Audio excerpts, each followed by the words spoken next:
Bonjour les amis, j'espère que vous allez bien. Aujourd'hui dans cette vidéo, on va voir comment résoudre cet exercice. Donc ici, dans cet exercice, on nous demande de dresser le tableau de signes de ces polynômes, de ces quatre polynômes. Donc, en connaissant leurs racines évidentes.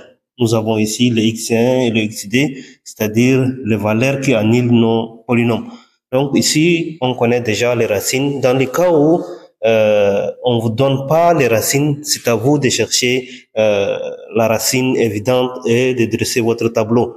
Mais dans cet exercice, on nous a déjà donné la racine évidente de ces quatre polynômes. J'espère que à partir de ces quatre polynômes, vous serez à mesure de dresser n'importe quel tableau de variation des fonctions polynômes. Donc, voyons comment faire avec le premier exemple. Nous avons ici P de x qui est égal à 2x au carré moins 8x plus 6. Donc, comme on connaît déjà les racines évidentes, on va dresser directement le tableau de signes. Mais dans les cas où on vous donne pas les racines évidentes, c'est à vous de chercher les racines évidentes en utilisant delta ou une autre méthode. Et après avoir trouvé la racine évidente, c'est à partir de là que vous devez dresser le tableau de signes. Mais dans cet exercice, on nous a déjà donné les racines évidentes de ces quatre polynômes. Donc, on va adresser directement le tableau de signes. Donc, ici, pour dresser le tableau de signes, on va regarder le signe de notre coefficient x au carré. Donc, on va dire comme le coefficient de x au carré, on l'appelle souvent a, qui est égal à d. On sait que d est supérieur à 0. Alors notre tableau de signes devient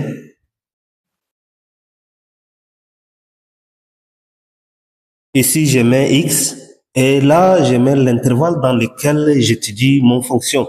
Mais on sait que pour les fonctions polynômes, toutes les fonctions polynômes sont définies dans R. Donc, on va mettre moins infini et plus infini. Dans les cas où certaines fonctions sont définies dans d'autres ensembles que R, donc vous êtes dans l'obligation de mettre le domaine de définition ici. Mais ici, on connaît déjà le domaine de définition de fonctions polynômes, c'est R.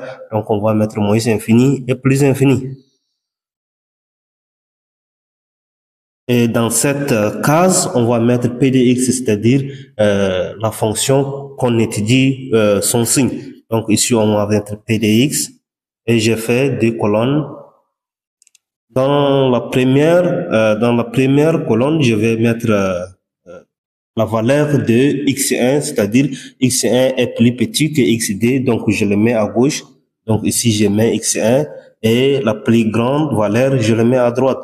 Donc je mets droite. Comme cette expression, c'est-à-dire comme a est supérieur à 0, je dois commencer par un signe positif. Et après, là où mon expression, c'est-à-dire mon polynôme s'annule, mon polynôme, je sais que s'annule en 1. Donc, pourquoi j'ai mis un 0? Et après, là où mon polynôme s'annule, je change automatiquement de signe. Donc, et je sais que mon polynôme s'annule aussi en 3. Donc, je mets un 0 ici. Et après, le 3, je dois automatiquement changer le signe en plus. Comme il y a moins ici, je le change directement en plus. C'est vraiment simple. On a déjà étudié le tableau de signes de notre premier polynôme. Il reste à faire le deuxième polynôme.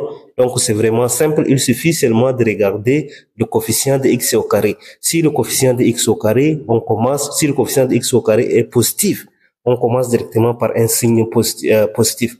Mais si le coefficient de notre x au carré est négatif, on commence par un signe négatif. Et c'est vraiment simple. Donc, c'est le cas de notre deuxième polynôme. Voyons comment le faire.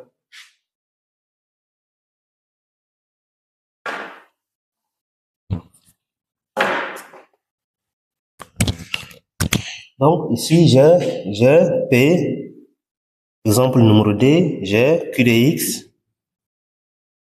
Q de x qui est égal quoi? Qui est égal moins 3 x au carré moins 11x plus 4 et x1 qui est égal à 1 tiers xd qui est égal à moins 4. C'est-à-dire, c'est des valeurs, c'est les valeurs qui annulent mon polynôme. C'est les racines évidentes de mon polynôme.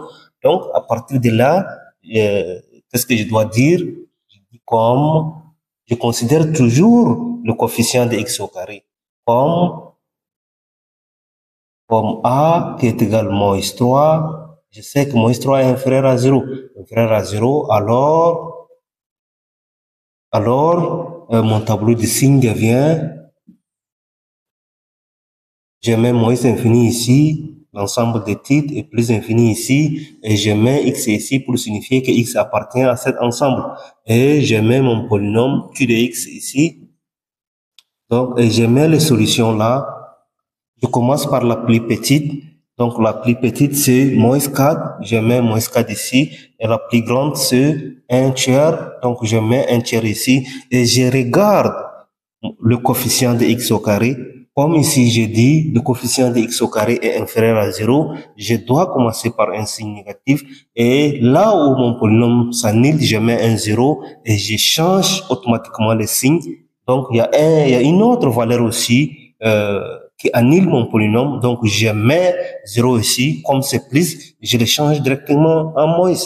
Donc, c'est vraiment simple. J'ai déjà eu mon tableau de signes. Ce qui veut dire que dans cet intervalle, c'est-à-dire dans cette de moins infini à moins 4, si vous prenez n'importe quelle valeur qui se trouve dans cet intervalle et vous placez là où il y a x, c'est-à-dire toute cette expression est inférieure à 0. Pourquoi? Parce qu'il y a un signe négatif ici. Mais si vous prenez une valeur qui se trouve dans cet intervalle de moins 4 à 1 tiers et vous remplacez là où il y a x, vous allez obtenir quelque chose qui est supérieur à 0. Pourquoi? Parce que il y a un plus ici. C'est tout simplement ça. Et dans l'autre intervalle aussi, si vous prenez n'importe quelle valeur qui se trouve entre 1 tiers à plus infini et vous placez là où il y a x, vous allez obtenir quelque chose. C'est-à-dire le q de x est inférieur à 0. Donc, vous allez obtenir quelque chose qui est plus petit que 0. C'est vraiment simple, non? Donc, on va voir comment dresser le tableau de signes pour le troisième polynôme. On nous a déjà dit que le troisième polynôme n'admet pas de solution. Pourquoi? Parce que delta est négatif. Donc, si un polynôme n'admet pas de solution, on sait automatiquement que son delta est négatif. Donc, je mets polynôme numéro 3, r de x, r de x qui est égal à x au carré moins 10x plus 28. Bon, et je regarde toujours le coefficient de x au carré. Donc, je dis ici par exemple, le coefficient de x au carré, on l'appelle souvent a, comme a est égal à 1, comme il n'y a rien d'autre, il y a 1, ce qui veut dire qu'il y a 1. Donc, comme a qui est égal à 1, on sait que 1 est supérieur à 0. Donc, je dis alors, mon tableau de signes devient, je mets le moins infini ici, le plus infini ici, le x ici et le r de x ici. Donc, comme il n'y a pas de solution, je dois mettre rien dans cette partie. Et comme le coefficient de mon monôme de plus haut degré, x au carré, est égal à 1, 1 est supérieur à 0, ce qui veut dire que pour n'importe quelle valeur qui se trouve entre moins infini et plus infini, mon fonction r est positif. Donc, il faut mettre plus. Tout simplement parce que a est positif. Donc, pour notre quatrième polynôme, c'est simple. Donc, on va voir aussi. J'efface cette partie.